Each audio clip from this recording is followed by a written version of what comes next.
धपुरा बेले ना ना ना जबरू से नी हम तमना बेले ना सैया हम न खराब उठा बेले ना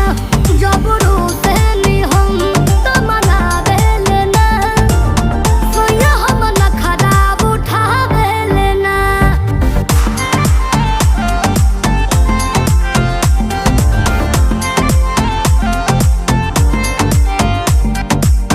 धोजी धोजी के तनो भी हम तो देखाई